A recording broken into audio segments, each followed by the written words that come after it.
हाँ भाई, नमस्कार, आदाब, सत श्री अकाल और खुशामदीद। Very very good afternoon to all of you people. This is your master teacher Harsham, जो कि आपके सामने है लाइव। और सेट रिलेशन फंक्शन हमारा पिछले सेशन में आधा छूट गया था, तो आधा आज करने आए हैं। पिछले सेशन में मुझे अचानक जाना पड़ा था और उसके लिए माफ़ी चाहते हैं, तो आज वो बचा हुआ पार्ट हम करना चाह रहे हैं। ठीक है, चलिए तो शुरू करें। पापा कैसे हैं? पापा ठीक है। पापा पता नहीं बुढ़ापे में मतलब कैसे कैसे क्या क्या, तो एक्चुअली पिताजी गिर गए थे, और गिरे ऐसे, सुनोगे तो तुमको भी लगेगा कि अरे ऐसे कैसे। मैं जब सुना मेरे को हंसी आ गई। तो वो स्कूटी चला रहे थे, और स्कूटी पे मतलब मेरी वाइफ ने बताया कि वो स्कूटी इतना तेज घुमाए कि स्कूटी पे व्हीली लग गई। ऐसे व्हीली समझते होगे ना, ऐसे जूम करके स्कूटी घूम गई और वो स्कूटी उनके ऊपर गिर गई। मैं बोला यार बताओ, आपका उम्र है व्हीली मारने का? तो ये लाइक मैं क्या, तो हो गया ऐसा ऐसा। बट ऑल दो ही इज़ फाइन। फिर एक्सरे वगैरह कराया तो सब ठीक ठाक निकला था उस वक्त। तो अभी तो वो अच्छे हैं ऊपर वाले की दया से। पर हाँ, मतलब हम लोग काफ़ी डर गए थे, क्योंकि बहुत ज़्यादा दर्द, क्योंकि स्कूटी गिर जाना पैर पे, उनको दर्द बहुत हो रहा था। अगले दिन तक ठीक हो गए थे, तो उस दिन थोड़ा मैं फिर क्या कहते हैं, वो भी एक्सरे वगैरह कराने भी लेके गया था। But now is fine. ठीक है, ज़्यादा लगा क्या? नहीं, ज़्यादा नहीं लगा। मतलब उस वक्त काफ़ी दर्द हो रहा था। जब मैं गया घर तुरंत जल्दी से, तो काफ़ी ही was in lot of pain. तो हाँ चलिए, खैर एनीवेज, मैं वही सोचा कि बताओ, जब मैंने पूरे जीवन अपने कभी व्हीली नहीं मारा। मेरे पिताजी ने भी जीवन भर तो नहीं मारा, बुढ़ापे में पता नहीं क्यों मारने लगे। वो ड्रिफ्ट होता है, व्हीली नहीं, अरे जो भी होता है भाई। ओमेगा मेरे को बिल्कुल नहीं पता, क्योंकि मैंने कभी किया ही नहीं लाइफ में आज तक इस। चलो खैर, तो शुरू करते हैं। सेट रिलेशन फंक्शन पार्ट 2 अपन कर रहे हैं। तो हमने इसमें, और हाँ, जो भी बच्चे यहाँ पर इस सेशन को देख पा रहे हैं, तो आप HP गुरुकुल के मेंबर हैं, so fantastic and welcome you to the group HP Gurukul. You are a prime member. अब ये हम लोगों ने ऑलरेडी पिछले सेशन में बात कर लिया था कि भाई ये चैप्टर का बहुत ज़्यादा वेटेज है, क्योंकि हर एग्जामिनेशन में मतलब टोटल एक साल में करीबन 20 के आसपास पेपर आते हैं। तो अगर 20-22 जो भी मान लें, तो अगर 20 के आसपास भी अगर पेपर आ रहे हैं, तो 2 से 3 सवाल के आसपास हर साल इससे पूछा जा रहा है। तो 2 से 3 सवाल अच्छा खासा क्वेश्चन होता है। ठीक है, तो ये माइंड मैप वगैरह है, ये मैंने पिछले सेशन में भी दिया था, इसमें वापस से दे दिया हूँ। अब ये पूरा का पूरा टॉपिक है, चैप्टर है। Now moving forward, important topics ये हैं, और इसमें टाइप ऑफ प्रॉब्लम्स में ये हमने पहले 4 टाइप देख लिए थे पिछले सेशन में। ये सेशन 1 में ऑलरेडी देखा हुआ है। ठीक है, तो आज हम लोग इस सेशन में क्या देखने वाले हैं? आज हम लोग देखने वाले हैं टाइप 5, जहाँ पे टाइप्स ऑफ फंक्शन पे बात करेंगे। टाइप 6 कंपोजिशन ऑफ फंक्शन के सवाल देखेंगे, एंड टाइप 7 फंक्शनल इक्वेशन के सवाल देखेंगे। ठीक है, तो चलिए शुरू करते हैं बिना विलंब के। Let's get started. Type 5 type of functions पे। तो टाइप ऑफ फंक्शंस पे कैसे सवाल पूछे जाते हैं? जैसे मान लो function f such that n-1, मतलब डोमेन में सारे नेचुरल नंबर है, बस 1 नहीं है, और रेंज में सारे नेचुरल नंबर है। Defined by fn equals to highest prime factor of n is. तो अब यहाँ पर फंक्शन क्या होगा अगर वो हाईएस्ट प्राइम फैक्टर है? उसके कुछ ऑप्शंस होंगे, वो ऑप्शंस देखने होंगे। तो इस टाइप से सवाल पूछे जाते हैं। जैसे मैं तुमको सीधा दिखाई देता हूँ, तो इसमें 2 टाइप के फंक्शन होते हैं। एक होता है 1-1 और एक होता है ऑन-टू। 1-1 अगर फंक्शन नहीं होगा तो क्या होगा? मेनी वन होगा। और अगर ऑन-टू नहीं होगा तो क्या होगा? इन-टू होगा। ठीक है, अब 1-1 और मेनी वन को थोड़ा ध्यान से समझ लीजिए, क्योंकि इसका इस्तेमाल बहुत ज्यादा आएगा। 1-1 का क्या मतलब होता है? सिंपल सा मैं बताता हूँ। जैसे मान लो मैंने लिखा y इक्वल्स टू x+3, या मान लेते हैं 2x+3। ठीक है, तो y इक्वल्स टू x+3 या 2x+3, इसका ग्राफ कैसा बनेगा बताओ जरा? तो इसका ग्राफ सारे लोग जानते हैं कि एक स्ट्रेट लाइन बनेगा। जैसे y इक्वल्स टू 2x+3, ये कैसा होगा? तो देखो एक बात बताओ, तुमको एक बात समझ आ रहा है क्या कि इसमें तुम इस लाइन का कोई भी पॉइंट उठा लो, कोई भी पॉइंट उठा लो, वो पॉइंट हमेशा एक यूनिक x और यूनिक y को देगा। मतलब ऐसा कभी नहीं होगा कि इस पॉइंट पे जो xy आया वही xy इस पॉइंट पे आ जाए। ऐसा कभी होगा? कभी नहीं होगा, पूरे जीवन में नहीं होगा। तुम कहीं पे भी चले जाओ, चाहे इनफाइनाइट चाहे इनफाइनाइट। और दूसरा एक और बात, कि तुम चाहे इधर माइनस इनफाइनाइट पे जाओ, चाहे उधर प्लस इनफाइनाइट पे, तुमको देखने में भले ये फील हो सकता है कि अरे सर लगता है इधर के कुछ वैल्यूज छूट जाएंगे क्योंकि ये थोड़ा ऊपर खड़ा सा ग्राफ है, पर ऐसा होगा नहीं। तुम आगे जाओगे तो इधर वाला भी इनफाइनाइट टच करेगा और ऊपर वाला भी इनफाइनाइट टच करेगा। ठीक वैसे ही इधर भी आओगे तो सारे वैल्यूज टच करेंगे। तो मैं बताना ये चाह रहा हूं कि तुमको पहला चीज तो जो बताया कि यूनिक होगा, इससे आपको ये समझ में आना चाहिए कि अगर मेरे डोमेन में मतलब डोमेन मतलब एक्स की वैल्यू में मैंने जो नंबर्स रखे हैं, जैसे 1 रखा, 2 रखा, 3 रखा, डॉट डॉट डॉट, जो भी नंबर्स रखा, इन सारे के कॉरस्पॉन्डिंग जो आउटपुट आएगा वो सारे के सारे आउटपुट जो होंगे, जो y की वैल्यू होगी, वो सारा का सारा वैल्यू यूनिक होगा, क्योंकि कोई भी वैल्यू रिपीट करेगी ही नहीं, क्योंकि मैंने बताया हर एक पॉइंट पे x और y यूनिक होगा। कोई भी दो ऐसा पॉइंट मिलेगा तुमको जहां पर x और y सेम आ जाए? नहीं, कोई पॉइंट ही नहीं मिलेगा। तो जब भी फंक्शन में ऐसी सिचुएशन होती है कि जहां पर एक इनपुट के लिए एक ही आउटपुट रहता है, ऐसा कभी नहीं होता कि दो इनपुट के लिए सेम आउटपुट आ जाए, ऐसा नहीं होगा। तो जब ऐसा नहीं होता है, ये वाली परिस्थिति नहीं होती है, तो हम इस परिस्थिति को कहते हैं 1-1 फंक्शन। क्या 1-1 फंक्शन मतलब एक इनपुट के लिए एक आउटपुट आएगा। तो अब तुम यहां पे हो सकता है शायद पूछो सर फिर मेनी वन कैसा होगा? तो मेनी वन इसका विपरीत होता है। जैसे एग्जांपल के तौर पे मान लीजिए मैंने लिख दिया y equals to X square. अब इस y equals to X square में ग्राफ ऐसा होगा। अब मेरे को साफ साफ दिख रहा है कि x की वैल्यू -2 पे भी 4 आएगा और 2 पे भी 4 आएगा। तो देखो दोनों पे सेम वैल्यू आ रहा है। तो कभी भी कोई ग्राफ ऐसा हो जो दो वैल्यूज पे या तीन वैल्यूज से, एक वैल्यू से अधिक वैल्यू पे इनपुट के सेम आउटपुट दे दे, तो ऐसे ग्राफ को, ऐसे फंक्शन को हम मेनी वन कहेंगे। और हमेशा याद रखिएगा, जब आप ये बात समझ रहे हैं कि अच्छा ये मेनी वन हो गया क्योंकि -2 और 2 पे सेम वैल्यू है, तो जब भी सेम वैल्यू होगा मतलब आप ये जब लाइन बनाएंगे तो ये लाइन दो जगह कटेगा।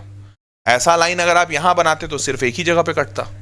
तो इससे आपको एक बात और महसूस हो रही होगी कि अच्छा इसका मतलब नेचर ऑफ ग्राफ कभी भी अगर स्ट्रेट लाइन रहता है, चाहे ऐसा हो, चाहे ऐसा हो, चाहे ऐसा हो, जैसा भी हो, nature of straight line, graph अगर स्ट्रेट लाइन रहता है तो ये हमेशा 1-1 फंक्शन देगा। और अगर कभी भी ऐसी परिस्थिति है जहां पर ग्राफ एक तरह का सिमेट्री फॉलो कर रहा है, सिमेट्री मतलब चाहे पैराबोला हो गया हो, चाहे ये पैराबोला है, चाहे आप मान लीजिए कि आपका हाइपरबोला टाइप का ऐसा कुछ ग्राफ बन गया हो, इस टाइप का ग्राफ, या मान लीजिए सर्कल टाइप का ग्राफ बन गया हो, ऐसा कहीं भी जो सिमेट्री थोड़ा सा फॉलो कर रहा है और एक वाई एक्सिस के अबाउट सिमेट्रिकल हो। सिमेट्री मतलब कहां फॉलो कर रहा हो? वाई एक्सिस के अबाउट सिमेट्रिकल होना चाहिए। तो कभी भी ग्राफ वाई एक्सिस के अबाउट सिमेट्रिकल होगा तो वो हमेशा मेनी वन होगा, 1-1 नहीं हो सकता। क्या मेरी बात सबको क्लियर है? क्या ये बात सबको क्लियर है? बोलो हाँ या ना। 1-1 और मेनी वन सबको क्लियर हुआ। 1-1 फंक्शन का मतलब कि वहां पर x और y हर पॉइंट पे यूनिक निकलेगा। मेनी वन में ऐसा नहीं होगा। हो सकता है दो डिफरेंट x के लिए सेम y आ जाए, और ऐसा तभी होता है जब आपका graph symmetrical about y axis होता है। क्लियर है मेरी बात सबको? चलिए, अब अगर आपको ये बात समझ में आ गई तो आपको 1-1 और मेनी वन में डिफरेंस आ गया होगा। अब इसी तरीके से, इसी प्रकार से ऑन टू और इनटू भी होता है। ऑन टू और इनटू क्या होता है? तो ऑन टू और इनटू का सिंपल मतलब ये है, ऑन टू का मतलब ये है कि थाली में जितना खाना रखा है आपने खा लिया। इनटू का मतलब है कि आपने खाना छोड़ दिया। मतलब जैसे मान लीजिए मैंने आपको बोला कि यार ये x है मेरा और ये y है, तो इसे ही तो हम कहते हैं डोमेन और ये कोडोमेन। तो मान लीजिए कि हमारे सवाल में लिखा हुआ है कि हमारा जो x है ना वो बिलोंग्स टू r है और हमारा y जो है वो भी बिलोंग्स टू r है, मतलब इसमें सारे रियल नंबर्स हैं। तो अब एक बात बताओ, जब मैं x की वैल्यू कुछ भी मतलब डालता जाऊंगा तो y की क्या सारी वैल्यू कंज्यूम हो जाएगी? तो मतलब कंज्यूम हो जाएगी का मतलब क्या कि मैं अगर इस ग्राफ को बढ़ाता जाऊं तो ऐसा है कि y का वैल्यू प्लस इन्फिनिट से माइनस इन्फिनिट तक हर जगह ये लाइन प्रेजेंट रहेगा। तो हाँ ऐसा है, चाहे तुम प्लस इन्फिनिट से लेकर माइनस इन्फिनिट तक चले जाओ y में, तुमको ये लाइन हर जगह मौजूद दिखेगा।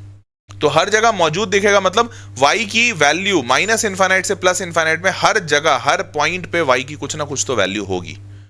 तो इसका मतलब यहां पर अगर मैंने सारे रियल नंबर डाल दिए तो ऐसा नहीं होगा कि कोई भी रियल नंबर छूट जाए। जैसे मान लो मैंने लिख दिया 5, तो ऐसा नहीं होगा कि x की कोई वैल्यू एग्जिस्ट ही नहीं करती जिसके लिए y 5 आ जाए।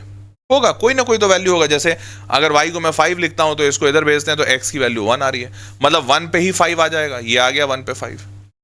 तो ऐसा कोई भी वैल्यू y में नहीं रहेगा जो खाली छूट जाए, जिसके लिए कोई x की वैल्यू नहीं है, मतलब x का कोई ऐसा वैल्यू ही नहीं एग्जिस्ट करता जिसको मैं डालूं जिससे y का वो वैल्यू आए। ऐसा नहीं होगा। तो अगर ऐसा नहीं हो रहा है मतलब y का सारा वैल्यू ऑक्यूपाई हो जा रहा है तो हम इसे कहते हैं ऑन टू फंक्शन। क्या कहते हैं? Onto. और इसके विपरीत विपरीत होगा into function. Example into function का बड़ा सिंपल है, जैसे मान लीजिए यही जो मैंने ग्राफ दिखाया था y equals to X square, मान लीजिए इसमें मैं कहता हूं x बिलोंग्स टू r सारे रियल नंबर, और यहीं पे मैं अगर कह दूं y बिलोंग्स टू r सारे रियल नंबर, तो देखिए यहीं पे ये गलत हो जाएगा और इनटू हो जाएगा। कैसे? क्योंकि हमें पता है हम x की तो कोई भी वैल्यू डाल सकते हैं, लेकिन अगर x माइनस 2 डालोगे तो भी 4 आएगा और x प्लस 2 डालोगे तो भी 4 आएगा। क्या इसमें कभी भी नेगेटिव वैल्यू आएगी? कभी नहीं आएगी। तो इसमें कभी नेगेटिव वैल्यू नहीं आ सकती, क्योंकि y तो हमेशा पॉजिटिव होगा, क्योंकि इसका आउटपुट ही स्क्वायर नंबर है। तो यहां पर हम लिखेंगे here y is always greater than equal to 0, this employs into function. ये क्या हो जाएगा? Into function. क्यों? क्योंकि रेंज में इसको कह दिया गया कि भैया ये जो कोडोमेन जब बनाएंगे तो इसमें भी रियल नंबर है और ये जो बनाएंगे कोडोमेन इसमें भी रियल नंबर है। लेकिन अगर इसी चीज को मैं थोड़ा सा घुमा के लिखूं, थोड़ा सा घुमा के मतलब अगर मैं इसको लिख दूं कि भैया हमारा डोमेन जो है x बिलोंग्स टू r है, लेकिन हमारा कोडोमेन जो है वो x belongs to r plus है, r प्लस कह लो, या फिर लिख दो हमारा कोडोमेन जो है वो y greater than equal to 0 है। तो अब इस अवस्था में क्या ये ऑन टू होगा या इन टू होगा? तो अब भैया पूरी तरह से ऑन टू होगा, क्योंकि आप सोच के देखो ग्राफ में, क्या y 0 से लेकर इन्फिनिट तक में हर y की वैल्यू पे ये ग्राफ मौजूद है? हाँ मौजूद है। ये ग्राफ ऊपर बढ़ता जाएगा y के हर वैल्यू पे मौजूद है। तो अगर हर वैल्यू पे मौजूद है मतलब अब अगर मैं यहां पर सिर्फ लिखता हूं पॉजिटिव नंबर्स, तो क्या हर पॉजिटिव नंबर का कोई वैल्यू यहां पर होगा? हाँ होगा, बिल्कुल होगा। तो इसीलिए ऐसी अवस्था में अब मैं इसको लिख दूंगा ऑन टू फंक्शन। तो आपका ऑन टू फंक्शन है या इन टू फंक्शन है, यह पूरी तरह से डिपेंड करेगा कि आपका रेंज का वैल्यू क्या दिया गया है। अगर रेंज का वैल्यू ऐसा है जो कि हमेशा आएगा फंक्शन में, मतलब आपका आउटपुट हमेशा वो उसी में आएगा ही आएगा, तो आपका ऑन टू फंक्शन हो जाएगा। परंतु रेंज में कुछ ऐसा लिख दिया गया जिसमें कुछ ऐसे वैल्यूज हैं जो नहीं आएंगे ही नहीं, आपको भी पता है, और वो सवाल आप सॉल्व कर रहे हैं तो उससे भी निकल रहा है कि भैया कुछ वैल्यूज तो आएंगे ही नहीं आएंगे। तो ऐसी अवस्था में वो इनटू फंक्शन होगा। जैसे एक और छोटा सा एग्जांपल देता हूं, मान लीजिए y इक्वल्स टू 1/x लिखा हुआ है। अब y इक्वल्स टू 1/x में x बिलोंग्स टू r है, y बिलोंग्स टू r है, सब बढ़िया चल रहा है। अब देखो यहां पर x में तुम एक वैल्यू कभी नहीं डाल सकते हो। कौन सी वैल्यू? 0। तुम x में 0 डाल सकते हो? नहीं डाल सकते हो। तुमको पहले ही लिखना पड़ेगा x बिलोंग्स टू r, नहीं, r में से 0 हटाइए। अब आप 0 जैसे ही हटा देते हैं तब तो कोई दिक्कत नहीं, y तो सारा नंबर आएगा, कुछ भी आ जाएगा, हर चीज हर नंबर आएगा। तो अब अगर y बिलोंग्स टू r है, आपने इनपुट से जो वैल्यू नहीं डाल सकते वो हटा दिया, तो अब ये मस्त बढ़िया आराम से ऑन टू फंक्शन कहा जाएगा इसको कि भैया हाँ भाई ये तो ऑन टू है। तुम प्लस डालो चाहे माइनस डालो चाहे जो डालो, फलाना ढिमकाना दुनिया जहान डाल दो, सब आएगा। समझ पा रहे हो मेरी बात? क्लियर है सबको? चलिए यहां तक सारे लोग समझ पाए? All good, all sorted. तो इससे आपको मैंने ऑन टू और इन टू बता दिया। अब ध्यान दीजिएगा, इसमें एक और चीजें कही जाती हैं, जैसे 1-1 फंक्शन का दूसरा एक नाम है जिसको कहा जाता है इंजेक्टिव फंक्शन। क्या कहते हैं? इंजेक्टिव या इंजेक्टिव मैपिंग, इसको 1-1 को कहते हैं। और 1-1 फंक्शन ये जो इंजेक्टिव मैपिंग है, नाम याद रखिएगा। अगर मेनी 1 हो गया, मेनी 1 जैसा मैंने अभी आपको बताया कि भैया यहां पर 2 की वैल्यू भी 4 ही आ रही थी एक्स स्क्वायर में, और -2 की वैल्यू भी 4 ही आ रही थी, तो ये मेनी 1 है, मेनी से 1 का मिलना हो रहा है। और ऑन टू फंक्शन को हम कहते हैं सर्जेक्टिव मैपिंग। इसको थोड़ा याद रखिएगा क्योंकि सवाल ऐसे ही पूछे जाते हैं, इंजेक्टिव बताइए, सर्जेक्टिव बताइए, तो ये आपको याद होने चाहिए। ऑन टू फंक्शन मतलब उसके कोडोमेन का सारा वैल्यू, मतलब रेंज का सारा वैल्यू ऑक्यूपाइड है या फिर मैप्ड है, उसमें कुछ भी खाली नहीं बचा है, प्लेट पूरा साफ है। और इसी का उल्टा इनटू फंक्शन मतलब नॉट सर्जेक्टिव, मतलब कुछ छूट गया है, कुछ ऐसे वैल्यूज हैं जिनका कोई इधर मैपिंग है ही नहीं। क्लियर? अब अच्छा, इसमें एक और चीज जो नहीं लिखी हुई है, एक और चीज कई बार पूछ दी जाती है जिसको कहते हैं बाइजेक्टिव फंक्शन। बाइजेक्टिव का मतलब होता है जो इंजेक्टिव और सर्जेक्टिव दोनों हो, इंजेक्टिव हो प्लस सर्जेक्टिव हो। तो जो इंजेक्टिव सर्जेक्टिव दोनों है, इसका मतलब क्या है कि भैया वो 1-1 भी है और ऑन टू भी है, तो ये 1-1 भी है और ऑन टू भी है। तो 1-1 ऑन टू अगर दोनों है, इंजेक्टिव सर्जेक्टिव दोनों है, तो उसे बाइजेक्टिव कहेंगे। क्या मेरी बात सबको समझ में आई? बोलो हाँ या ना। क्लियर? हाँ, अब सवाल देखते हैं। तो अब सवाल क्या कहता है? फंक्शन है f(x), x square plus 2x minus 15 divided by x square minus 4x plus 9। बोल रहा है कि ये दोनों है, 1-1 है, ऑन टू है, या सिर्फ ऑन टू है बट 1-1 नहीं है, या नीदर 1-1 है नॉर ऑन टू है, या फिर 1-1 है बट ऑन टू नहीं है, जो भी है। तो अब इसको खोज के निकालना है कि भैया क्या है, कैसा है, नहीं है, क्या है, देखना पड़ेगा। तो तो अब देखो जरा ध्यान से देखो, यहां पर अपने को वैल्यू निकालनी है। तो सबसे पहले तो देखो कि इसमें हमें बोला गया है x बिलोंग्स टू r है, ठीक है। x में सारे रियल नंबर डाल सकते हो, तो सारे रियल नंबर डाल सकते हैं क्या, तो देखना पड़ेगा। तो देखो एक बात बताओ, सबसे पहले तो मेरे को दिख रहा है, जैसे इसको अगर मैंने इसको फैक्टराइज किया तो मेरे को दिख रहा है ये x plus 5 into x minus 3 है, x माइनस 3 है। तो एक बात तो सबसे पहले दिख गई, और नीचे डिनोमिनेटर को भी तुम चाहो तो वो कर सकते हो, तो ये x माइनस 2 का होल स्क्वायर है और x माइनस 2 का होल स्क्वायर प्लस 5 है।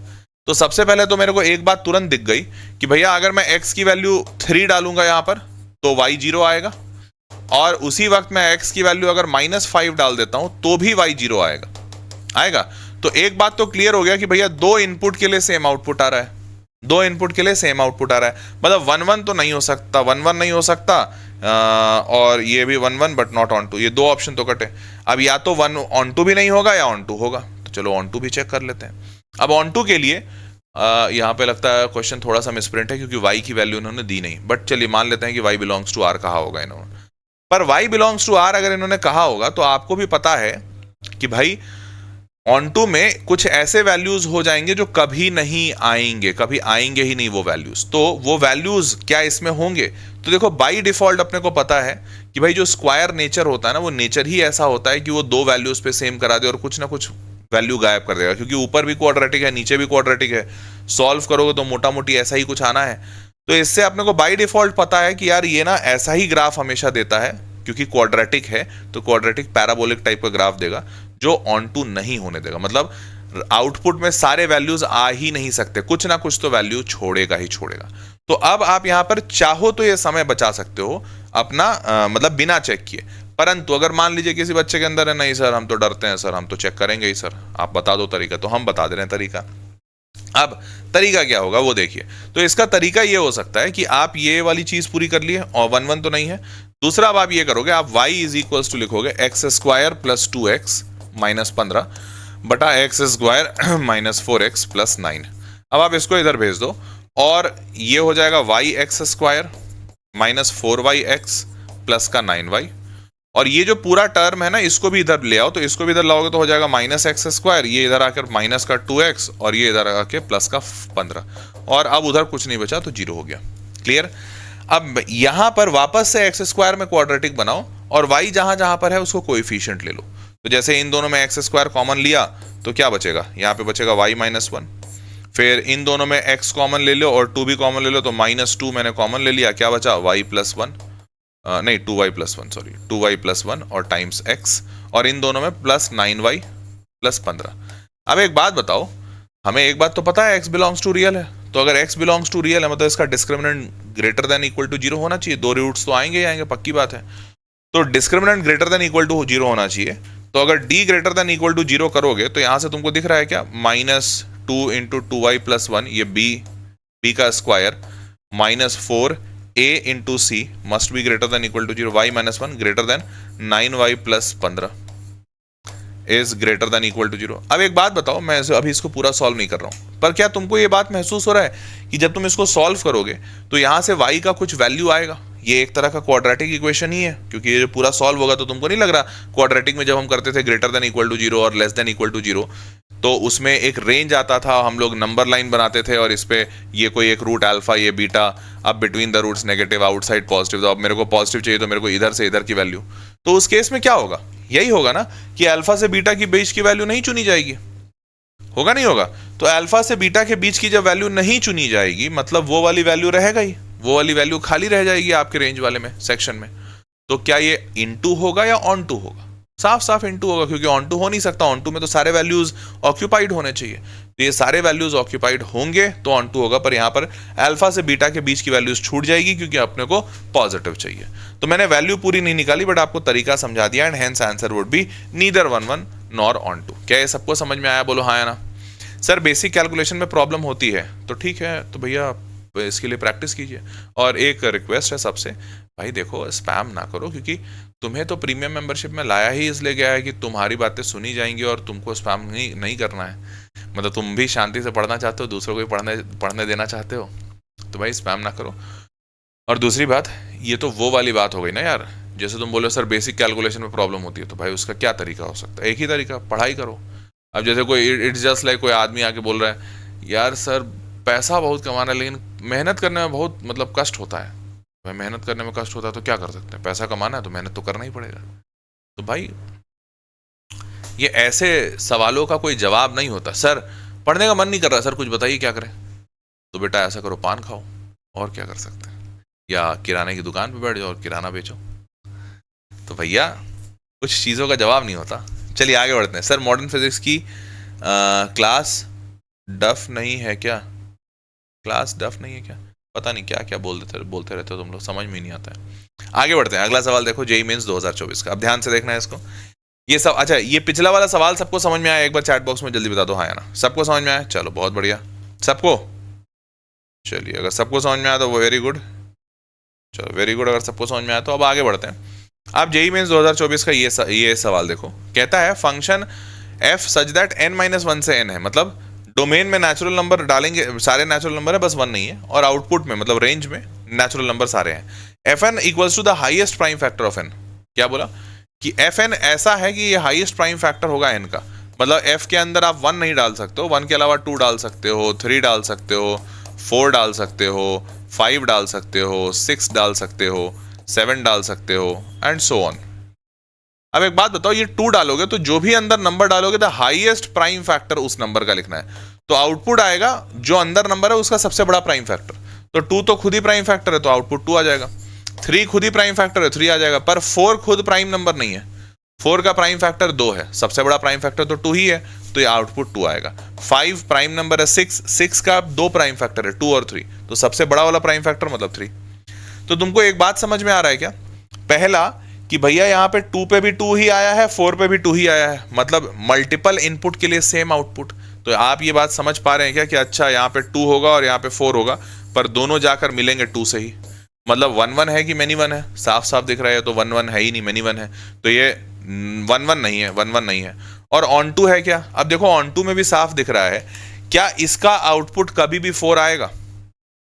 4 आ ही नहीं सकता, बिकॉज आउटपुट तो हमेशा हाईएस्ट प्राइम नंबर बोला है, अब प्राइम फैक्टर बोला है, तो प्राइम फैक्टर मतलब प्राइम नंबर आएगा, तो 4 तो प्राइम नंबर है ही नहीं।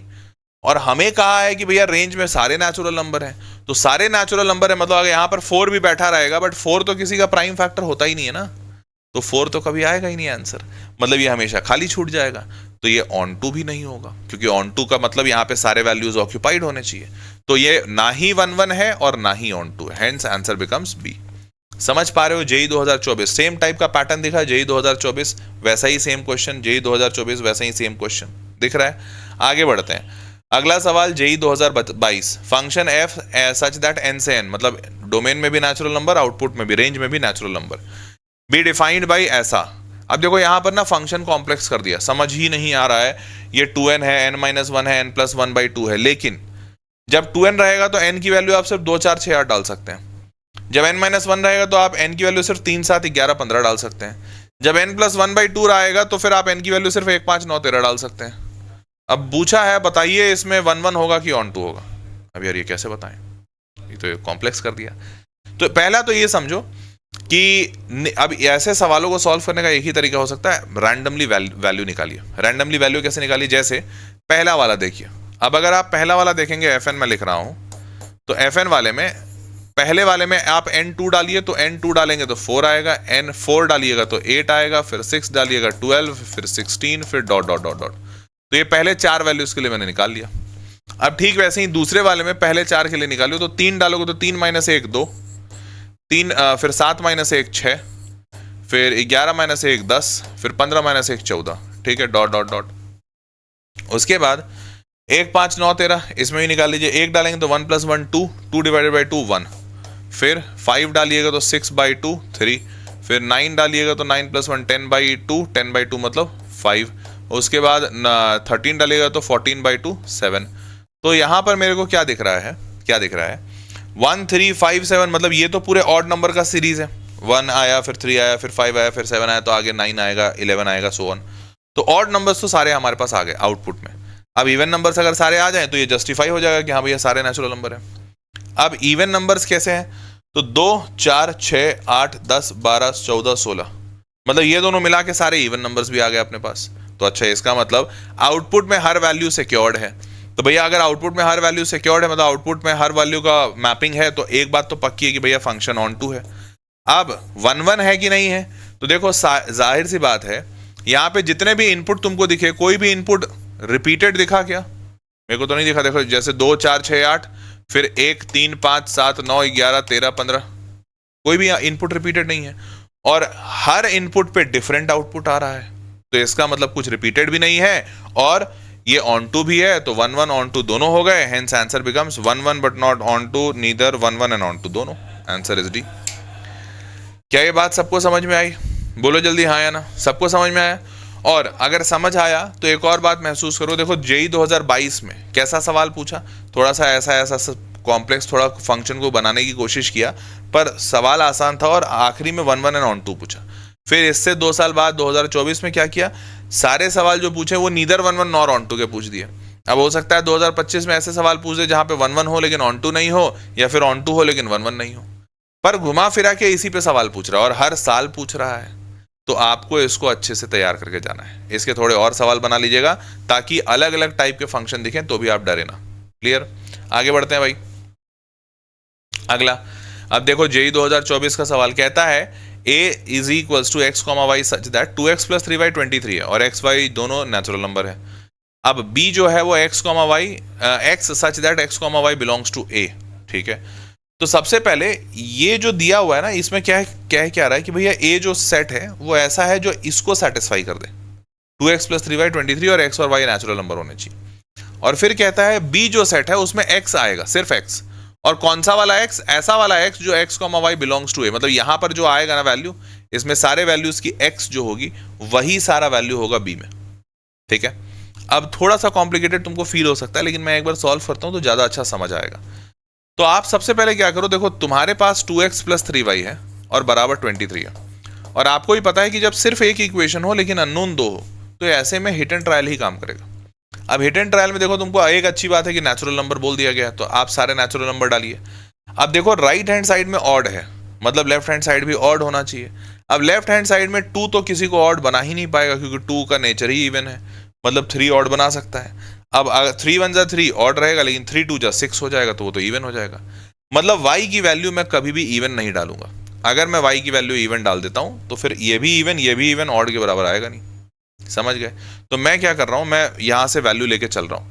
जैसे अगर मैं y की वैल्यू 1 लेता हूं तो 1 3 उधर भेजा तो 20, तो x की वैल्यू उस वक्त मेरा 10 आएगा। फील हो रहा है कि हाँ भाई यहाँ पे 2 × 10 20, 20 और 3 23 सेटिस्फाई कर रहा है। अब वैसे ही y की वैल्यू 1 के बाद फिर मैं 3 लिख सकता हूँ, 2 तो नहीं आ सकता, 3 3 9 9 को उधर भेजा 23 14, x की वैल्यू 7 आ गई। फिर y की वैल्यू 5 डाल सकते हैं, 5 3 15 उधर भेजा, x की वैल्यू 4 आ गई।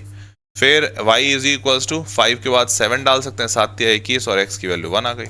अब इसके नीचे y की वैल्यू 8 नहीं डाल सकते क्योंकि x की वैल्यू नेगेटिव आ जाएगी and hence that won't be right.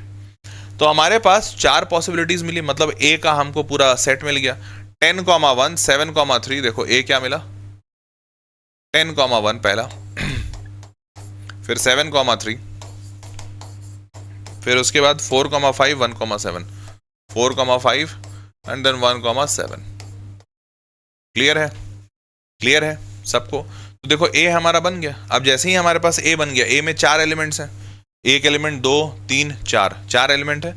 अब b बोलता है, b आप ऐसा बनाइए कि इन सारे एलिमेंट्स में, a में जो एलिमेंट्स हैं उन सबका x निकाल के b बनेगा। तो 10 7 4 1, 10 7 4 1, ये बन गया b। अब हमको ये a और b बना, तो अब हमसे पूछ रहा है then the number of 1 1 functions from a to b, a से b में 1 1 फंक्शंस की संख्या कितनी होगी। तो ध्यान से देखो, आपको इसके लिए एक फॉर्मूला ध्यान रखना होगा। अगर a में आपके पास n एलिमेंट्स हैं और b में आपके पास m एलिमेंट्स हैं, तो नंबर ऑफ 1 1 फंक्शंस का फॉर्मूला होता है npm। क्या होता है? npm। क्लियर है? याद रखोगे। अब a में कितने एलिमेंट्स हैं? तो a में 4 एलिमेंट्स हैं।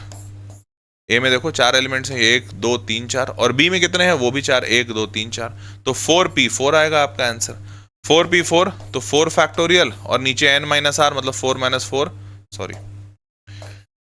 4 0 फैक्टोरियल, जिसकी वैल्यू 1 होती है, तो आंसर आ गया 24। क्या ये बात सबको समझ में आई? बोलो हाँ या ना। क्लियर है सबको? जल्दी बताओ भाई, सबको क्लियर है?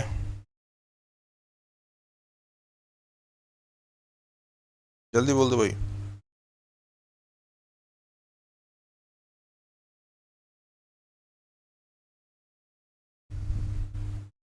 पानी कल रात से खुला पड़ा हुआ था, पीऊं कि ना पीऊं?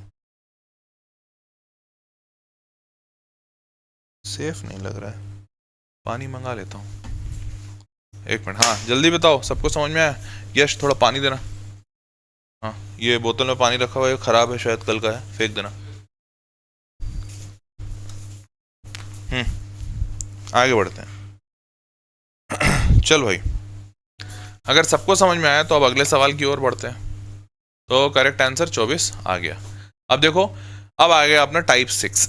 टाइप 6 क्या है भाई, ध्यान से देखो, डोंट ड्रिंक। हाँ, टाइप 6 है composition of function. Composition of function मतलब एफ के अंदर एफ के अंदर जी, तो एफ फॉफ, जी के अंदर जी गॉग, एफ के अंदर जी फॉग, जी के अंदर एफ गॉफ। इसे कहते हैं कॉम्पोजिशन फंक्शन। मतलब एक फंक्शन के अंदर दूसरे फंक्शन को डाल दिया। इट इज जस्ट लाइक कि आप ऐसा समझिए, चीज मैगी, मैगी के अंदर चीज डाल दिया। मैगी बिल्कुल इंडिपेंडेंट था, चीज भी बिल्कुल इंडिपेंडेंट था, दोनों आराम से इंडिपेंडेंटली खाए जा सकते थे। या फिर यूं कह लो ब्रेड और जैम, तो ब्रेड भी इंडिपेंडेंट प्रोडक्ट है, खाया जा सकता है अकेले। जैम भी बहुत लोग इंडिपेंडेंट खा लेते हैं आराम से इंडिपेंडेंटली। लेकिन आप दोनों प्रोडक्ट को एक दूसरे के अंदर डाल दो, ब्रेड और जैम बना दिया, तो एक नया प्रोडक्ट आ जाएगा। तो वैसे ही फंक्शन एफ एक्स अपने आप में इंडिपेंडेंट है, फंक्शन जी एक्स अपने आप में इंडिपेंडेंट है। लेकिन आपने सोचा कि इसका ब्रेड जैम बनाया जाए, तो एफ को जी के अंदर आपने डाल दिया या फिर जी को एफ के अंदर डाल दिया, तो बन गया एक नया product. And that is what is called as composition. अब ये ब्रेड जैम, ये जो कॉम्पोजिशन फंक्शन है, ये जेडब्ल्यू का थोड़ा फेवरेट है, ठीक है। I hate this truly. क्या वैष्णवी, किसको हेट कर रही हो? ट्रूली, वो भी। तो अब जेई मेंस 2024, 23, 24 हर साल तुमको ये सवाल देखेंगे और बहुत अच्छे अच्छे सवाल पूछते हैं, ठीक है। तो चलो देखते हैं डायरेक्ट सवाल। तो फॉग गॉफ, इसमें फॉग और गॉफ निकलता कैसे, वो तो पता ही है, डायरेक्ट सवाल से देखते हैं, बहुत अच्छा समझ में आएगा। अब देखो इस सवाल में क्या बोल रहा है, पहले तुम सवाल पढ़ो, तब तक मैं पानी पी लेता हूँ। शाम को देखता हूँ क्लास।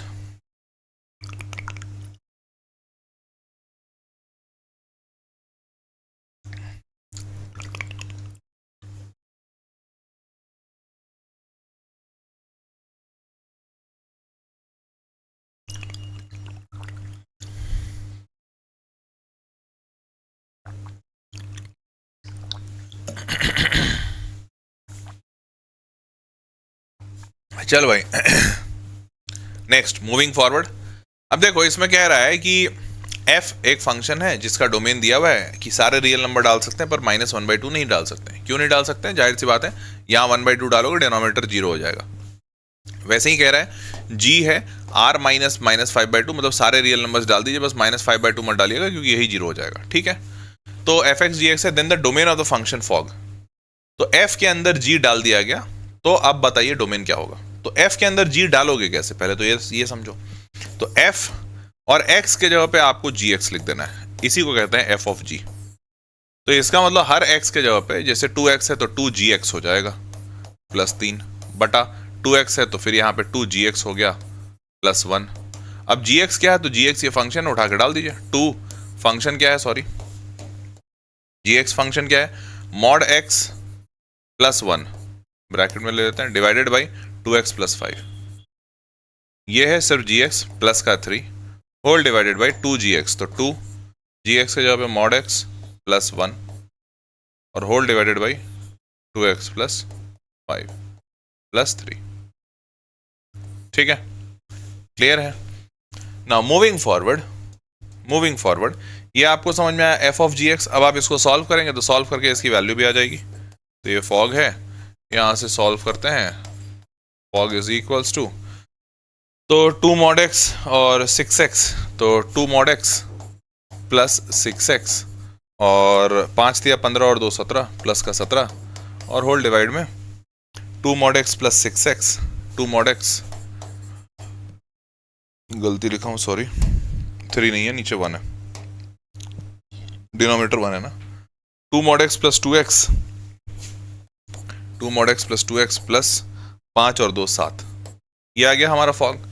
तो हमारा फॉग पूरा नया फंक्शन बन गया, ठीक है। अब हमको देखना है इसका डोमेन और रेंज क्या होता है। तो देखो डोमेन और रेंज देखने के पहले तो सबसे पहली चीज आप ये देखिएगा, आपने क्या किया, एफ एक्स के अंदर जी एक्स डाला, तो आप सबसे पहले डोमेन चेक करेंगे, डोमेन रेंज नहीं, आप सबसे पहले डोमेन चेक करेंगे जी एक्स का। क्यों? क्योंकि आप ये समझिए कि आप जी एक्स में जो वैल्यू नहीं डाल सकते, मान लेते हैं जी एक्स में आप -5/2 नहीं डाल सकते। क्यों? क्योंकि अगर आप डालेंगे तो जी एक्स की वैल्यू इनफाइनाइट हो जाएगी, नॉट डिफाइंड हो जाएगी। तो अगर आपने मान लीजिए इस फॉग में अगर आपने -5/2 डाल दिया, तो सोच के देखो, -5/2 डालते ही ये 2 into infinite plus 3, 2 into infinite plus 1 हो जाएगा। ऐसा ही होगा ना? तो 2 into infinite plus 3 upon 2 into infinite plus 1, is it a defined quantity? नहीं। तो इसका मतलब आपको सबसे पहला ये देखना है कि आपका जो इनपुट है, जैसे फॉग बोला गया है तो जी आपका इनपुट है, ये अनडिफाइंड नहीं होना चाहिए। मतलब एक स्टार्टिंग का बेसिक रूल तो हो ही गया कि आर में से आपको -5/2 तो हटाना ही है। इसके अलावा 2-4 और क्वांटिटी हट जाए वो कोई बात नहीं, बट ये तो हटना चाहिए, ये बात पक्की है। ठीक,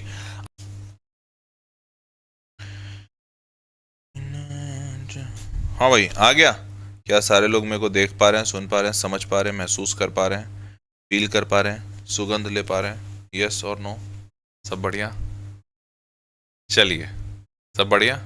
अभी ठीक हो गया, लैग लूग पैक पूग सब ठीक सेट? चलिए बहुत बढ़िया, सब मुझे देख पा रहे हैं, महसूस कर पा रहे हैं, सुन पा रहे हैं, समझ पा रहे हैं, खुशबू ले पा रहे हैं, सब बढ़िया। चलिए बहुत बढ़िया। यस सर बट लैग है। अच्छा सर कंट्रोल चलो आगे बढ़ते हैं, अभी ठीक हो जाएगा। अब देखो, तो अपने को डिनोमिनेटर पे ध्यान देना है। तो एक बात समझो, एक बात ये समझो कि भैया हमारा जो डिनोमिनेटर है, देखो डिनोमिनेटर जो है वो है 2 mod x plus 2x plus 7। देखो तुम दुनिया का अगर कोई भी पॉजिटिव वैल्यू यहां डालोगे, क्या करोगे? दुनिया का कोई भी पॉजिटिव वैल्यू डालोगे x ग्रेटर देन 0, तो ये mod x x बन के खुल जाएगा, तो this employees 2x plus 2x 4x हो जाएगा, और 4x प्लस 7, और ये हमेशा ग्रेटर देन 0 होना चाहिए, तो हमेशा ग्रेटर देन 0 होगा। क्यों? अरे भैया तुमने x पॉजिटिव डाला था ना, x अगर पॉजिटिव डाले तभी तो ये mod x प्लस x बना, तो 2 प्लस x और मतलब 2x और 2x मिलके 4x बने। अब ये x में हमेशा पॉजिटिव डालोगे तो पॉजिटिव प्लस 7 तो हमेशा ग्रेटर देन 0 आएगा। ये बात तो पक्की है, मान रहे हो, समझ रहे हो नहीं? अब तो x ग्रेटर देन 0 पॉजिटिव अगर तुम डालते हो यहाँ पे भी पॉजिटिव, यहाँ पे भी पॉजिटिव, तो भैया दो पॉजिटिव मिलके तो पॉजिटिव बनाएंगे ना, नेगेटिव थोड़ी नहीं हो सकते, तो हमेशा ग्रेटर देन 0 है। ठीक है, अच्छा तो फिर हम ऐसा करते हैं कि x लेस देन 0 लेके देखते हैं, माइनस। तो जैसे मान लो -2 लिया, तो -2 का जैसे ही तुम मॉड करोगे तो ये तो +2 बन जाएगा, 2 इंटू +2, लेकिन यहां तो माइनस ही रहेगा, 2 इंटू -2, तो ये दोनों हमेशा एक दूसरे को काट देंगे। ऐसा ही होगा ना, तुम्हारा जैसे ही यहां पर माइनस आएगा कोई भी वैल्यू, तो 2 इंटू -3, 2 इंटू -3 का मॉड +3, तो 2 इंटू 3 6 हो गया, और यहां पे -3, 2 इंटू -3 -6 हो गया, हमेशा ही 0 होगा। तो जैसे ही तुम x लेस देन 0 लेते हो, ये वाली वॉल्यूम मॉड x -2x बनती है, और ये तो +2x है, ये खत्म हो जाता है और +7 बचता है, मतलब ये पूरा कैंसिल आउट, तो 7 बचा, और 7 तो भैया ऐसे भी ग्रेटर देन 0 होता है, हाँ या ना? तो एक बात बताओ, क्या कभी भी तुम्हारा डिनोमिनेटर 0 होता हुआ दिखा? हमेशा पॉजिटिव ही होता हुआ दिखा, नेगेटिव भी नहीं हो रहा है, ये हमेशा ही पॉजिटिव हो रहा है। मान रहे हो, हाँ या ना? जल्दी बता दो, सारे लोग, सारे समझ रहे हो कि हाँ भाई सर ये तो ऐसा ही हो रहा है। तो इसका मतलब कि भैया डिनोमिनेटर तो 0 नहीं हो रहा है। तो अच्छा, डिनोमिनेटर 0 नहीं हो रहा है, मतलब इसके हिसाब से तो आपको जो डालना है, आप x बिलोंग्स टू r सब कुछ डाल दीजिए, इसको कोई टेंशन ही नहीं है, इसको फर्क ही नहीं पड़ रहा। तो ठीक है, फिर हम पीछे आते हैं, हम देखते हैं कि भाई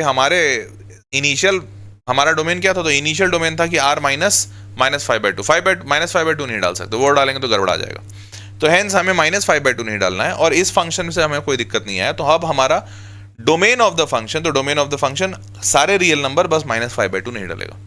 क्या मेरी बात सबको समझ में आई?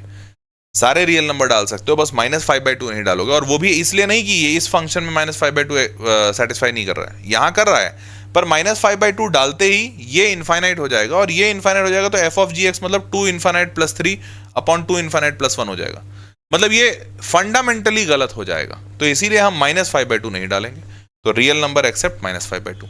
क्या मेरी बात सबको समझ में आई? क्लियर है? चलो भाई, अगर क्लियर है तो आगे बढ़ते हैं, अगला सवाल। अब देखो जेईई मेंस 2022 में ऐसा ही कुछ सवाल पूछा, बोला क्या कि भैया यहाँ पर r डिफाइंड है x-1 fx है, ये fx इंटू 0 का लिखा है, गलती से लिख दिया लगता है, F x x minus one है, जी जो है उसमें आर सारे रियल नंबर होंगे, वन और माइनस वन नहीं होगा, डिफाइंड ये जी एक्स है, देन फंक्शन फॉग इज। अब फॉग वन वन है, ऑन टू है, इन टू है, फलाना है, डमकाना है, क्या है देखना है। अब एक बात बताओ, पहला तो ये समझो फॉग है तो फॉग के अंदर हमको सबसे पहले जी चेक करना है। अच्छा, तो जी अगर चेक करना है तो एक बात समझाओ, बताओ कि जी में तुम दो वैल्यूज नहीं डाल सकते, कौन सा, वन और माइनस वन, क्योंकि वन डालोगे तो वन का square one minus one zero हो जाएगा, माइनस वन का स्क्वायर भी वन होता है, वन माइनस वन जीरो हो जाएगा। तो भैया तुम एक्स की दो वैल्यू नहीं डाल सकते, कौन सा, वन एंड माइनस वन। तो एक बात बताओ, जब ये दो वैल्यूज नहीं डाल सकते हो तो जाहिर सी बात है इसके आउटपुट पे कुछ तो असर पड़ेगा ना। ऐसा थोड़ी कि इसके आउटपुट पे कोई असर नहीं पड़ेगा, पड़ेगा, बिल्कुल पड़ेगा। अच्छा, तो अभी पहले उसको समझते हैं धीरे धीरे। अब अपने को फॉग पहले निकाल लेते हैं, क्योंकि फॉग के बारे में पूछा है, वन वन है, ऑन टू है, फलाना डमकाना क्या है, तो पहले फॉग निकाल लेते हैं। तो फॉग अगर मैं निकालूंगा तो क्या होगा, एफ और यहाँ पर जी एक्स डाल देना है, तो एफ ऑफ जी एक्स जो होगा वो यही होगा ना बेटा, कि एक्स के जगह पे यहाँ पर आ जाएगा जी एक्स और माइनस वन, और जी एक्स क्या है आपको पता है, यहाँ पर है x square upon X square minus one, x square minus one, और ये माइनस वन सॉल्व कर दो तो हो गया one upon X square minus one. अब देखो ये हो गया आपका फॉग। एक बात बताओ, एक बात तुम सबको समझ में आ रही है क्या एकदम पक्के से, कि भैया अगर मैं यहाँ पे टू डालूंगा तो टू का square four, four minus one three, और अगर मैं माइनस टू डालूंगा तो माइनस टू का स्क्वायर भी फोर, और फोर माइनस वन थ्री। तो एक बात बहुत पक्की है कि भैया माइनस टू डालो चाहे प्लस टू सेम वैल्यू आ रहा है, मतलब वन वन तो नहीं है बॉस, है क्या, नहीं है। तो भैया वन वन नहीं है तो वन वन काटो, उसके बाद बोथ वन वन ये भी काटो। अब वन वन नहीं है, अब ऑन टू देखते हैं ऑन टू है कि नहीं। अब ऑन टू के लिए एक बात समझो, हमारे को देखना ये है कि ये फॉग जो है क्या ये रियल नंबर पूरा, जैसे यहां पर भी इसका कह रहा है कि आउटपुट पूरा रियल नंबर होगा, यहां पे भी कह रहा है पूरा रियल नंबर, तो क्या फॉग का भी आउटपुट पूरा रियल नंबर होगा। तो थोड़ा सोचो, फील करो कि यार क्या ऐसा होगा। तो मेरे को एक चीज दिख रही है, कि इसकी वैल्यू कभी भी माइनस वन से वन के बीच में आएगी नहीं, तुम निकाल के देख लेना। और ये कैसे निकालोगे, तो वही सेम चीज y is equals to one upon X square minus one, इसको इधर किया तो ये हो जाएगा X square minus one is equals to one upon Y, और वन को उधर भेज दो तो ये हो जाएगा X square equals to one upon Y plus का वन। अब एक्स स्क्वायर आपको पता है हमेशा पॉजिटिव होगा, तो greater than equal to zero होगा, तो यहाँ से वन प्लस वाई बटा वाई, और ये हमेशा आपका greater than equal to zero होना चाहिए, हमेशा पॉजिटिव। तो दो जीरोज हैं, एक Y equals to minus one और एक वाई इक्वल्स टू जीरो, तो आपका ये माइनस वन से जीरो, इसके इधर पॉजिटिव, इधर नेगेटिव और इधर पॉजिटिव, ठीक है, ऐसा ही है। अब आपको क्या चाहिए, greater than equal to zero, मतलब आप ये लेंगे और ये लेंगे, तो आपका y पूरा रियल नंबर रहेगा, बस माइनस वन से जीरो नहीं रहेगा, क्योंकि इसके बीच में ये नेगेटिव वैल्यू देगा। तो एक्सेप्ट माइनस वन से जीरो, और इसकी वैल्यू को आप एक्सेप्ट कर लीजिए। क्या मेरी बात समझ में? तो एक बात बताओ, इसका मतलब आउटपुट में सारे रियल नंबर में ये छूट गया ना, माइनस वन से जीरो तो छूट गया, इसकी तो वैल्यू आएगी ही नहीं आउटपुट में। तो क्या ये ऑन टू हुआ या इन टू हुआ? जाहिर सी बात है ऑन टू हुआ, मतलब सॉरी जाहिर सी बात है इन टू हुआ, ऑन टू तो हो ही नहीं सकता। तो हेंस ये ना ही वन वन है और ना ही ऑन टू है, ये मेनी वन है और इन टू है, तो आंसर क्या बना, डी। और देखो साल 2022 में वन वन ऑन टू, वही सेम सवाल जैसे हम पीछे देख रहे थे। क्या ये बात सबको समझ में आई कि कैसे निकाल रहे हैं इन सवालों का आंसर? सबको क्लियर है? बोलो हाँ या ना, चैट बॉक्स में बताते चलो भैया, सबको क्लियर है? बढ़े आगे, चलो जी। अगर सबको समझ में आ रहा है और आगे बढ़ने की बात हो रही है तो हियर वी गो। और ये रहा अगला सवाल। अगला सवाल कहता है कि F x is equals to 4x plus 3 upon 6x minus 4, ठीक है, और x की वैल्यू -2/3 नहीं होगी। अच्छी बात है, क्योंकि -2/3 होगी तो जीरो हो जाएगा। तो कहता है एफ ऑफ एफ जो होगा वो g होगा, फॉफ जो होगा वो gx के बराबर होगा। तो मतलब gx फंक्शन के लिए आपको क्या करना है, इसी fx के अंदर एक बार और fx डालना है, ठीक है। फिर जो gx है उसका डोमेन और रेंज इन्होंने बताया कि भैया डोमेन में 2/3 नहीं डाल सकते और रेंज में भी 2/3 कभी नहीं आएगा, ठीक है, अच्छी बात है। फिर इन्होंने बोला कि जब इतना सब कुछ आपको बता दिया तो अब आप मेरी बात बताओ, क्या कि अब आप बताओ कि g ऑफ x 4 की वैल्यू क्या होगी। मतलब क्या, g ऑफ g मतलब जैसे g ऑफ gx, मतलब x के अंदर gx डाल दिया तो इसको कहते हैं गॉग। पर अगर 3 बार लिखा हुआ है मतलब आपने क्या किया, g के अंदर g डाला और इस x के अंदर फिर से g डाला, और ये इतनी बार इसका g ऑफ g, तो ये आपको कहलाएगा g। और उसके बाद भी यहां पर x नहीं डाला, x में फंक्शन नहीं निकाला आपने, x के जगह पे वैल्यू 4 डाल दी, तो g, क्या बोल रहा हूं मैं, जी 3 बार, पता नहीं क्या बोलूं, जी 4, इसकी वैल्यू पूछा है। तो अब ध्यान से सुनो, इसको निकालेंगे कैसे, ठीक है, जोक्स अपार्ट। सबसे पहले जी एक्स निकालना होगा। अब जी एक्स कैसे निकलेगा भैया? तो देखो, जी एक्स निकालने के लिए अपने को एफ एक्स के अंदर एक बार और एफ एक्स डालना है। तो F x, F of F, ये होगा 4 4 4, और एक्स के जगह पे हमारा एफ एक्स होगा, और प्लस का 3 बटा 6 एक्स के जगह पे एफ ऑफ एक्स और माइनस का 4। क्लियर है? बोलो भाई हाँ या ना। सबको क्लियर है? तो अगर सबको क्लियर है तो आप समझो एफ एक्स की वैल्यू क्या है भाई।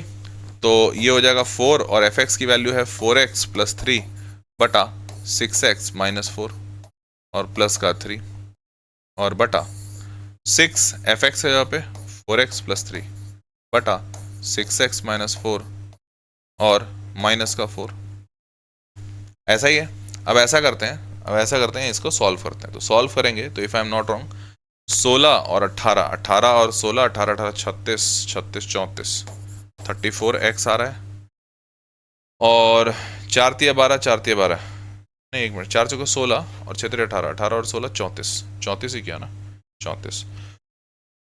अब नीचे 6 चौके 24, 24 गया 18 और 16 34, ये आ रहा है 34।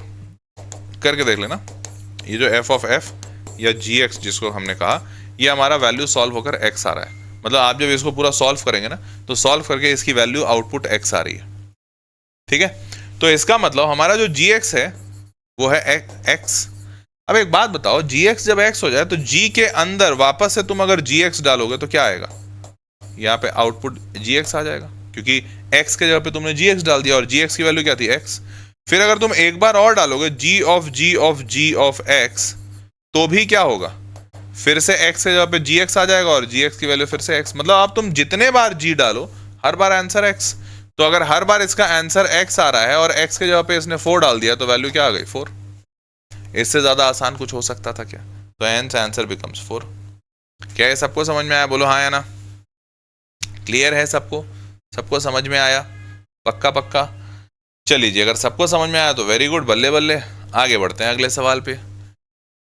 अगला सवाल कहता है साल 2022 का कि भैया ये एफ एक्स जो है ना, एक्स माइनस, ये तो सेम सवाल है, x square upon X square, ये तो सेम है ना, रिपीट हो गया, सॉरी। तो इसको रिपीट कर देते हैं, अभी अपन ने इसको ऑलरेडी सॉल्व कर रहा था। चलिए आगे बढ़ते हैं। अब जेईई मेन 2023 का ये सवाल है, देखो बढ़िया सवाल। A B C belongs to N, मतलब नेचुरल नंबर है, ठीक है। एफ एक्स जो है वो ए एक्स माइनस 3 है, अच्छी बात है। और जी एक्स जो है वो X to the power B plus C, और यहां पर x बिलोंग्स कर रहा है रियल नंबर को। तो फॉग का inverse x is equal to x minus 7/2 का होल पावर 1/3 है। तो देन फिर पूछा है, तो अगर इतना सब कुछ हमने आपको बताया, तो अब आप हमको बताइए कि fog of A C plus gof of B is equal to क्या होगा। अच्छा, तो हमें ना ए पता है, ना बी पता है, ना सी पता है। तो चलिए सब कुछ निकालने की कोशिश करते हैं। तो सबसे पहले तो ये समझना है कि यहाँ पे फॉग का इनवर्स दिया है, फॉग का इनवर्स का कुछ वैल्यू दिया है। तो सबसे पहले फॉग निकालेंगे और उसका इनवर्स निकालेंगे। तो फॉग निकालना है, कैसे निकलेगा भैया? देखो देखते चलो। फॉग, तो फॉग मतलब ए एक्स के जगह पे जी एक्स आ जाएगा और -3, तो ये हो जाएगा ए, और जी एक्स के जगह पे क्या है? X to the power B plus C, minus का 3। क्लियर? तो इसके हिसाब से होगा A X to the power B plus A C और माइनस का 3। ये हो गया हमारा क्या? फॉग। अब ध्यान दो, ये फॉग है बेटा, हमें चाहिए क्या? फॉग का इनवर्स। क्या चाहिए? इनवर्स। तो इनवर्स का मतलब होता है कि आपको जो भी वैल्यू, जिस भी फंक्शन का इनवर्स चाहिए, आप उसको y मान लीजिए, और y इक्वल्स टू एक्स में जो फंक्शन है, जैसे ये है a x to the power b plus A C -3। तो आप ऐसा कीजिए कि सब कुछ पलट के इधर ले आइए, और यहां सिर्फ x रहना चाहिए, मतलब x को इंडिपेंडेंट बनाइए और पूरे y में इक्वेशन लिखिए, तब निकलता है इनवर्स। तो आप -3 इधर ले आओ, ए सी इधर ले आओ, तो हो जाएगा y प्लस 3 माइनस ए सी बराबर a x to the power b। अब a को नीचे भेज दो, तो ये हो जाएगा y प्लस 3 माइनस ए सी बटा a, और ये हो जाएगा x to the power b। अब b को अगर हटाना है तो क्या करना पड़ेगा? तो b को हटाने का एक ही तरीका कि भैया दोनों साइड पावर 1/b लगा दो, यहां भी और यहां भी। तो इससे होगा क्या? b इंटू 1/b, ये तो खत्म। तो यहां पर आ गया x और is equals to y plus 3 minus A C upon A power 1/b, y plus 3 minus A C upon A और पावर 1/3। क्लियर है भाई? क्लियर है? चलो अब अगर ये क्लियर है तो देखो हमें ये जो x आया यही हमारा बेसिकली फॉग इनवर्स बनेगा। तो फॉग इनवर्स, और अब क्या करो, अगर फॉग इनवर्स x चाहिए तो अब क्या करो, सारे y को x से रिप्लेस कर दो। मतलब अब आप लिखोगे इसको x प्लस 3 माइनस AC और बटा का a और पूरे पे पावर 1/3। अब देखो ध्यान से, ये हमारा फॉग इनवर्स x तो आ गया। क्या ऐसा नहीं लग रहा कि फॉग इनवर्स x हमें भी दिया हुआ है? तो इसका मतलब इसको इससे इक्वेट करना है, तो x माइनस 7/2 और पूरा का पावर 1/3। अब देखो क्या क्या मैच कर रहा है, तो जो जो मैच कर रहा है कंपेयर करके फिर वैल्यू निकालते जाओ। हमें साफ साफ दिख रहा है कि भैया पावर सेम है, हाँ जी पावर सेम है, बहुत बढ़िया। तो डिनोमिनेटर भी सेम होना चाहिए, हाँ जी सेम होना चाहिए। तो डिनोमिनेटर अगर सेम होना चाहिए तो ये a है, ये 2 है, मतलब एक वैल्यू मिली कि a की वैल्यू 2 होनी चाहिए। ठीक बात। उसके बाद दूसरा मिला, यहाँ x है और यहाँ भी x है, सेम है, हाँ जी सेम है। तो फिर ये कांस्टेंट वाला पार्ट 3 माइनस AC इस -7 के बराबर होना चाहिए, तो हाँ जी होना चाहिए। 3 minus AC must be equal to 7। पक्की बात? हाँ जी पक्की बात। तो 3 और इस 7 को इधर ले आते हैं तो -7 और AC को उधर भेज देते हैं, तो ये AC में A की वैल्यू तो 2 है, तो ये 2C लिख दूं। अब 3 माइनस 7 क्या हो गया, -4, 2 से काटेंगे तो ये -2 इज इक्वल टू C। समझ पाए? तो A की वैल्यू क्या आई हमारी 2, अच्छा यहाँ पे आंसर आ गया, सॉरी। A की वैल्यू 2, C की वैल्यू क्या आई -2, और अब B की वैल्यू निकालने की बारी। तो अब B की वैल्यू कैसे निकालोगे भाई? तो B की वैल्यू कहाँ गया हमारा B भी यहीं से आएगा ना, एक मिनट। फॉग इनवर्स x, अब x फॉग इनवर्स हमारे पास x आया, हमने B तो हमने गायब कर दिया ना, तो x, एक मिनट। अच्छा, सारे values g of 1 f of 1, ये तो पता ही नहीं है, ऑफ कैसे आएगा? एक मिनट सॉरी, यहाँ से कुछ वैल्यू निकल, कहीं मैंने कुछ छोड़ा क्या? मेरे को ऐसा क्यों लग रहा है कि ये x 1/b, अरे मैंने छोड़ा, सॉरी, ये पावर 1/b है ना, सॉरी। तो मैंने ना डायरेक्ट यहाँ पे लिख दिया 1/3। ये पावर तो 1/b आ रहा था ना, सॉरी, ये तो पावर 1/b आया था। x इज इक्वल टू इधर से जो हमने किया था ये 1/b था, 1/3 थोड़ी था। तो 1/b, तो ये भी 1/b आएगा। तो इसका मतलब इन दोनों को जोड़ कंपेयर करेंगे तो 1/b पावर है और उधर 1/3 पावर है। तो इसके हिसाब से साफ साफ दिख रहा है कि भैया b की वैल्यू 3 होनी चाहिए। ऐसा ही होना चाहिए ना, 1/b पावर है और इधर 1/3 पावर है, तो दोनों सेम होगा, तो हेंस b की वैल्यू क्या होगी 3। तो अब हमारे फाइनल a की वैल्यू 2, b की वैल्यू 3 और c की वैल्यू -2। अब हमसे क्या पूछा, फॉग ऑफ AC, तो हमने फॉग ऑलरेडी निकाल रखा है। ठीक है, फॉग क्या है, a x पे पावर b प्लस AC -3। तो यहाँ पर ABC पहले सब डाल दो। तो अगर ABC सारे डाल देते हैं तो क्या बनेगा, तो देखो जरा ध्यान से। अगर a की क्या वैल्यू था, a का वैल्यू था 2, 3 -2, तो 2 3 फिर 2 और -2, 2 और -2 -4 और -3, तो ये ऐसा आया 2x³ -7।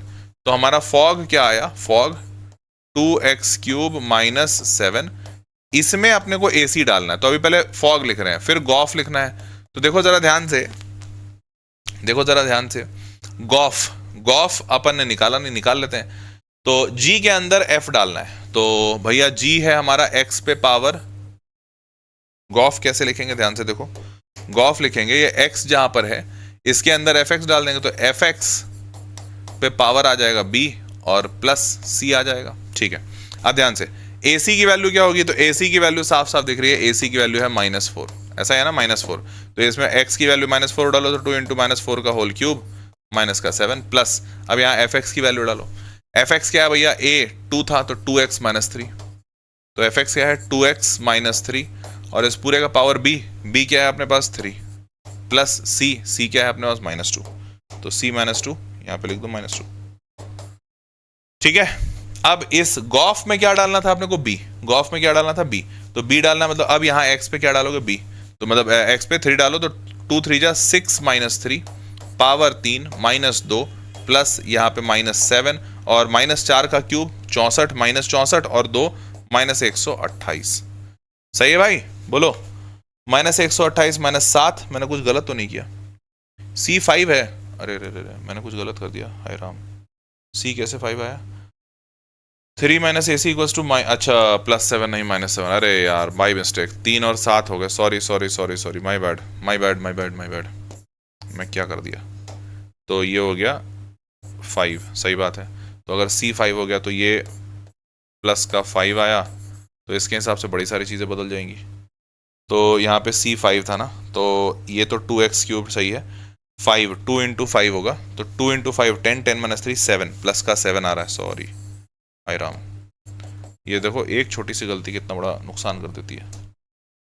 तो अब अपने को फॉग 2x³ प्लस 7 आ गया, और 2x³ प्लस 7 आते ही अब यहाँ पर डालना है AC। अच्छा हाँ समझ गया भाई, समझ गया तुम्हारी बात। अब x AC है, x क्या है अपना AC, x कहाँ था AC, हाँ AC। तो 2 इंटू 5 ACC मतलब 10 हो जाएगा। अच्छा तो ये -4 नहीं भैया, ओ तेरी, ये 10 हो जाएगा। तो 10 का क्यूब 1000, 1000 इंटू 2 2000। अच्छा उसके बाद fx की वैल्यू 2x माइनस 3 सही डाला है, x पे पावर b सही डाला है, माइनस का नहीं c माइनस का 2 नहीं होगा, c का मतलब हो जाएगा प्लस का 5, तो ये हो जाएगा प्लस का 5, यहाँ पे प्लस का 5 करो, तो प्लस का 5 प्लस का 5, ओ तेरी। अभी b वैल्यू डालो, b वैल्यू डालोगे तो 6 6 माइनस 3 3 3 का क्यूब 27, 27 और 5 32, तो ये हो गया 27 प्लस का 5 माइनस का 7, तो 20 20 और 5 2000, तो 2000 और ये 5 2025 आ रहा है क्या, 2039 कैसे आ गया इनका? मैंने क्या गलती कर दी, फॉग 2007 आया।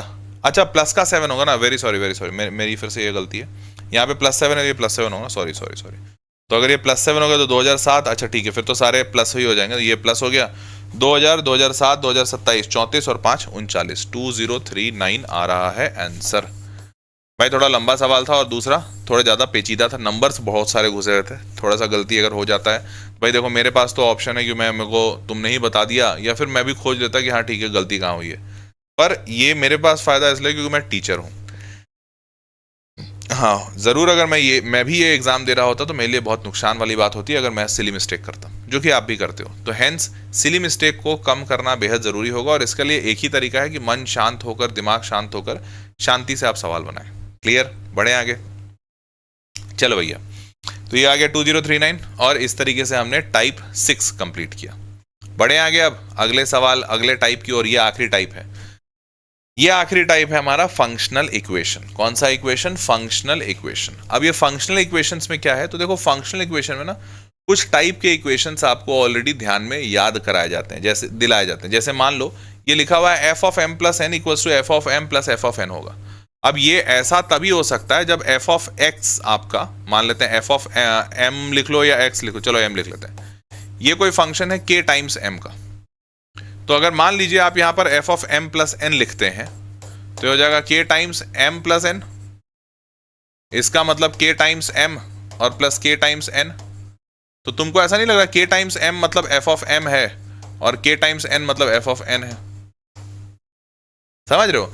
तो इसका मतलब अगर कहीं लिखा हुआ है f of m plus n equals to f of m plus f of n, इसका मतलब ऐसे केस में ओरिजिनल जो इक्वेशन रहा होगा वो रहा होगा f of x equals to k of x, क्योंकि इसी टाइप में ये सेटिस्फाई करेगा। अब देखो ये वाली चीज तुम्हें एक बार में नहीं चमकती अगर तुम ये इस पूरी जर्नी से नहीं गुजरे होते। जैसे मान लो अगर मैं डायरेक्ट बोल दूं f of m plus n equals to f of m plus f of n, मतलब function f of x kx होगा, तुम बोलोगे ये कहां से आया, ये कैसे कर दिया आपने? तो फंक्शनल इक्वेशन में एक्चुअली में यही दिक्कत होती है। तो दिक्कत मतलब, अब जैसे पता है ये चीज अगर तुम्हें समझ आ रही है या तुम उस जर्नी से गुजरे हो तब तो तुमको समझ आ जाएगा, परंतु अगर नहीं गुजरे हो तो तुमको समझ ही नहीं आएगा कि हुआ क्या। जैसे एग्जाम्पल के तौर पे मैं तुमको एक और बढ़िया एग्जाम्पल देता हूं कि अब अगर मान लो यहां पे लिखा हुआ है f of a plus b is equals to f of a into f of b, f of a into f of b, मतलब आपने प्लस किया तो बाहर मल्टीप्लाई हो जाएगा। अब ये कब हो सकता है भाई? ऐसा भी हो सकता है क्या? ये देखना पड़ेगा।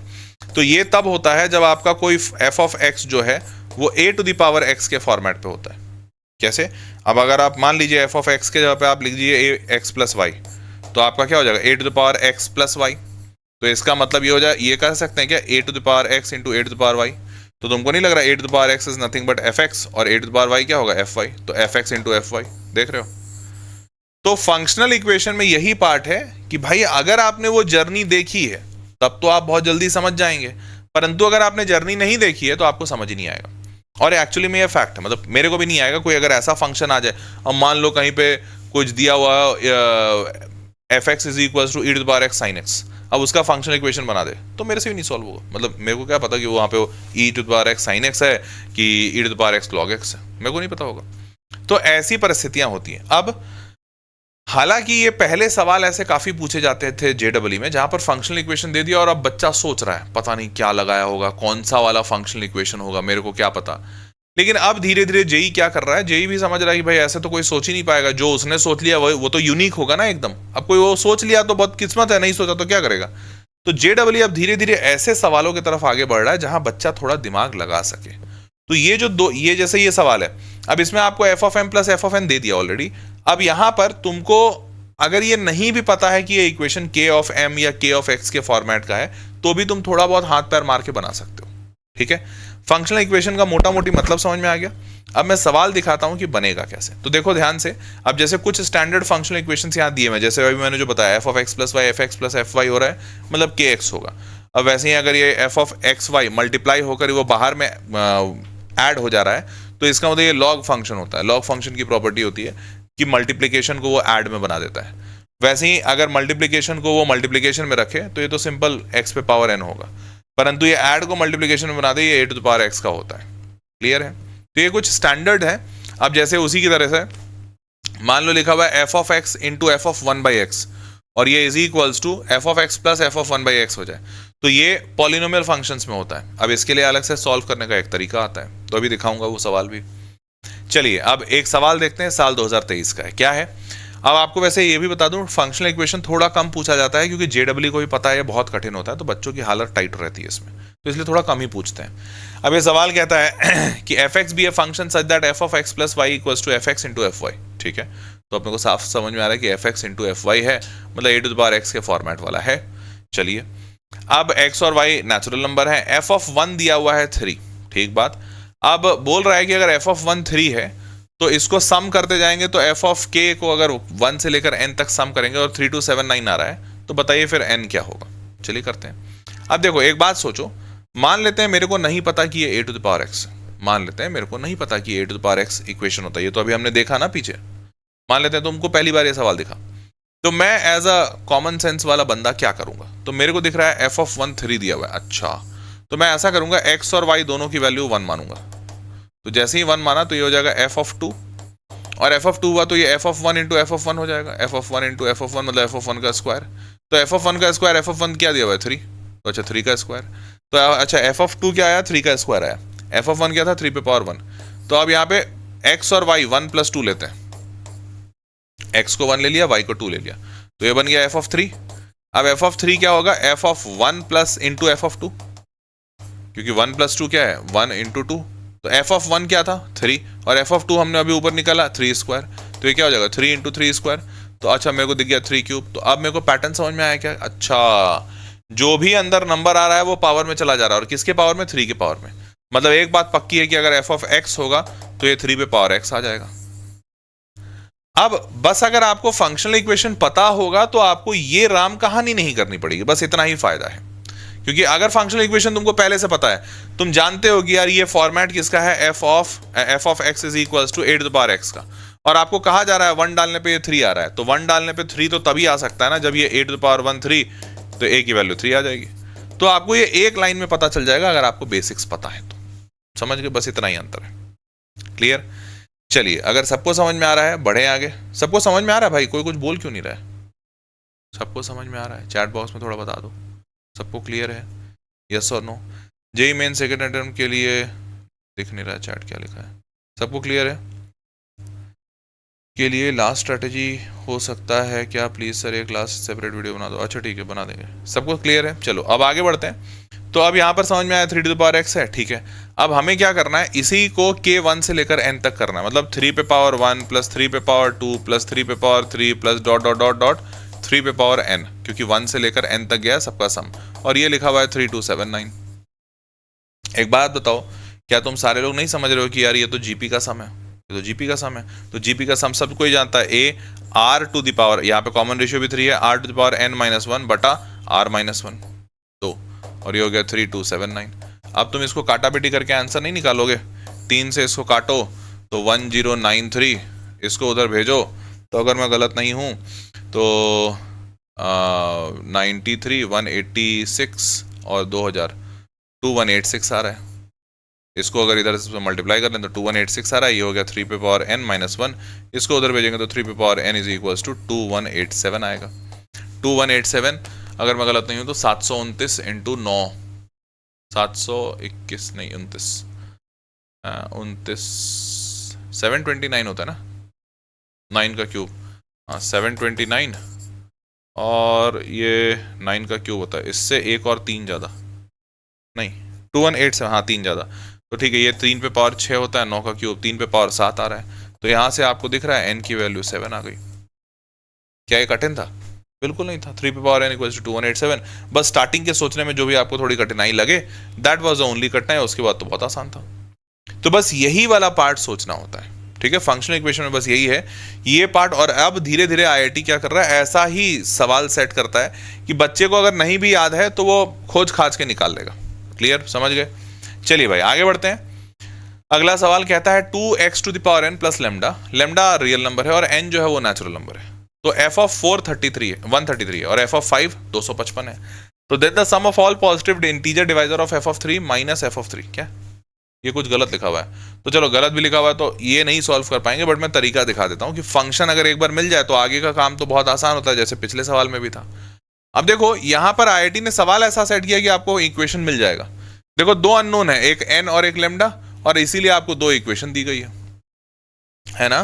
तो अब तुम एक बार f ऑफ 4 डालो, तो जैसे ही 4 डालोगे 2 into 4 raise to power n plus का लेमडा बराबर 133, और एक बार f ऑफ 5 डालो, तो 5 डालोगे तो 2 into 5 to the power n plus lambda बराबर 255। ऐसा ही ना, 2 इंटू 5 पे पावर n, सॉरी। अब आप क्या करोगे, बहुत सिंपल तरीका दिख रहा है कि यार दोनों को सब्ट्रैक्ट कर देते हैं। दोनों को सब्ट्रैक्ट करते ही 2 5 to the power n minus 4 to the power n, दो दोनों में कॉमन है, और 255 माइनस ये लेमडा लेमडा कट गया, ये 2 और ये 1। क्लियर? अब जैसे ही ये क्लियर हो 2 से निपटाओ, 5 पे पावर n माइनस 4 पे पावर n बराबर 61। सही है भाई, 3 3, हाँ 61। अब क्या ऐसा पावर डालें और दोनों को माइनस करें जिससे 61 आ जाए? अब ये हिट एंड ट्रायल से थोड़ा सा निकलेगा। तो हिट एंड ट्रायल में मेरे को जहाँ तक समझ में आ रहा है 2 पे तो आएगा नहीं, 25 माइनस 16 करोगे तो 61 नहीं आएगा। 3 पे आ सकता है शायद, चेक कर लो। 3 डालेंगे तो 125 आएगा और 3 डालेंगे तो 64 आएगा। हाँ भाई 64 और 125 61 आ रहा है, बिल्कुल आ रहा है, आ रहा है। तो इसका मतलब n की वैल्यू यहाँ से क्या आ गई, 3। अब n की वैल्यू जैसे ही 3 आई, अब आपसे जो भी पूछा f ऑफ 3 माइनस f3 जो भी पूछा वो निकाल दीजिएगा। यहाँ पे क्लियरली लिखा नहीं है, कुछ मिसप्रिंट है, बट n की वैल्यू 3 आई है। कहाँ गया? f of 3 minus f of 2 पूछा था। अच्छा ठीक है, n की वैल्यू 3 आ गई, ये इंपॉर्टेंट था। क्या ये सबको समझ में आया? बोलो हाँ या ना, बोल भाई जल्दी से। सबको क्लियर हुआ? पक्का पक्का?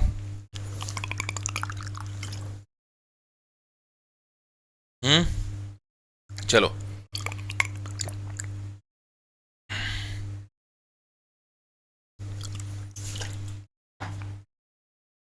अगला सवाल देखते हैं क्या कहता है। If a function f satisfy f of m plus n equals to f of m plus f of n। अभी अभी हमने पढ़ा है कि अगर ऐसा कभी भी सेटिस्फाई हो रहा है तो f of x is equals to k times x है, क्योंकि अंदर के एडिशन को एज इट इज बाहर का एडिशन दिखा दे रहा है। तो कहता है f ऑफ 1 1 है, ठीक है अच्छी बात है। तो अगर f ऑफ 1 1 है मतलब k की वैल्यू 1 है, यही ना। 1 डालोगे तो f ऑफ 1 डालोगे तो ये k आएगा, और वो 1 है कह रहा है, तो इसका तो k 1 है, मतलब f ऑफ x हमारा क्या हो गया, सिंपल x हो गया। Clear? Then 2022, then the 2022 largest numbers lambda such that, ये 2022 मिसप्रिंट है। Then the largest natural number lambda such that k 1 से लेके 2022 तक अगर f लेमडा प्लस k को मैं ऐड करूं तो वो लेस देन इक्वल टू 2022 का स्क्वायर आना चाहिए। मतलब क्या बोला? मतलब ये बोला कि भैया आपका फंक्शन fx है, ठीक है। इस fx को आप क्या करो, x प्लस लेमडा कर दो, या इस fx को आप ऐसा कर दो, x के जगह पे आप डाल दो लेमडा प्लस के। क्या डाल दो? लेमडा प्लस के। तो आप अगर लेमडा प्लस के डालोगे तो इधर भी लेमडा प्लस के आ जाएगा, क्योंकि अंदर जो है वही सेम आउटपुट बाहर आ जाता है। ऐसा ही है फंक्शन। तो अगर लेमडा प्लस के है तो अब कह रहा है कि ये जो लेमडा प्लस के है ना, इसको एडिशन कराओ। कहाँ से कहाँ? k1 से लेकर 2022 तक, 2022 तक। तो आप क्या करोगे, लेमडा प्लस 1 k की वैल्यू 1 डाल के, फिर लेमडा प्लस 2 k की वैल्यू 2, फिर लेमडा प्लस 3, फिर dot dot dot dot lambda plus 2022। यही करोगे, ये करोगे ना। लेमडा कितनी बार ऐड होगा? 2022 बार, 2022 लेमडा। उसके बाद 1 + 2 + 3 + डॉट डॉट डॉट 2022 तक, तो ये n इंटू n + 1/2 आता है। तो ये plus n into n + 1 divided by 2 is equals to, यही लिखा हुआ है, नहीं इक्वल्स टू नहीं, लेस देन इक्वल टू 2022 का स्क्वायर। ऐसा ही है। अब ध्यान से देखो, यहां पर एक चीज देखो, 2022 यहां है, 2022 यहां है और यहां 2022 का स्क्वायर है। तो मैं एक 2022 यहां से उठाऊं, एक 2022 यहां से उठाऊं और इससे काट दूं तो कोई बुरा तो नहीं मानेगा? मत मानना। तो यहां क्या बचा? लेमडा, ठीक है, यहां बचा लेमडा, प्लस यहां क्या बचा? 2023/2, ठीक है, तो यहां पे बचा प्लस 2023/2 और is less than equal to, ये लेस देन इक्वल टू है 2022, क्योंकि इधर का स्क्वायर कट गया तो 2022 बटा। अब इसको उधर भेजिए, तो उधर जैसे ही आप भेजेंगे lambda less than equal to 2022 minus 2023/2, ये 4044 माइनस दिस, तो 2021/2 less than equal to lambda. अब 2021/2 कितना होता है? तो ये 1010.5 होगा। ये कितना होगा? ये हो जाएगा lambda less than equals to 1010.5। इसको सॉल्व करोगे तो लेमडा क्या बोला था? इंटीजर बोला था, कहीं तो बोला था। For largest natural number lambda, largest natural number lambda, सबसे बड़ा लेमडा का नेचुरल नंबर वैल्यू कौन सा पॉसिबल है? तो ये कह रहा है लेमडा 1010 माइनस 1010.5 से छोटा होना चाहिए, तो इससे ठीक छोटा वाला सबसे बड़ा नंबर होगा। तो लेमडा की वैल्यू क्या आ गई? 1010, 1010, हेंस दैट्स द आंसर। क्या ये बात सबको समझ में आया? वेरी गुड हेत, सबको क्लियर है? बोलो भाई हाँ या ना, समझ में आ रहा है कैसे बन रहे हैं सारे सवाल? क्लैरिटी बेटर हो रही है आप लोगों की? यस और नो, अंडरस्टैंडिंग बेटर हो रहा है? बढ़े आगे। ये सवाल है 30 नंबर, सेकंड लास्ट है शायद। Suppose f is a function f of x + y equals to f of x + f of y। देखो सेम टाइप का फंक्शन दिया, साल 2023 का सवाल है, ये कौन सा था? 2024। तो देखो सेम टाइप 23 में भी आया था और ऐसे ही सेम टाइप 24 में भी डाल दिया। क्या बोला इसमें? सेम है, तो इसका मतलब f of x क्या होगा? kx, यही होगा। अब कह रहा है कि f of 1 जो है 1/5 है, तो अगर आप यहाँ पे 1 डाल रहे हो तो ये आ जाएगा k और इसकी वैल्यू 1/5 है, मतलब k 1/5 है, तो इसका मतलब x की वैल्यू fx क्या आ गया? 1/5 इंटू x, मतलब x/5। क्लियर है? तो हमारा fx मिल गया अपने को x/5। अब ऐसा कहने के बाद ये कह रहा है कि भैया आप ना fx नहीं fn लो। क्या लो? fn। तो fn मतलब n/5, ठीक है, और यहां पर n समेशन लगा हुआ है, कहां से कहां? n की वैल्यू अब सिर्फ n/5 नहीं है, सॉरी नीचे भी है, डिनोमिनेटर भी देखो। तो बोला कि फंक्शन क्या लो? fn लो। तो fn मतलब fx है तो x/5, तो अगर fn होगा तो क्या होगा? n/5। तो बोला fn है ऊपर, नीचे क्या है आपका? है n into n + 1 into n + 2, ऐसा है, और इस पर समेशन लगा हुआ है, समेशन। तो चलो समेशन बाद में देखेंगे। एक बात समझ में आ रही है सबको साफ साफ?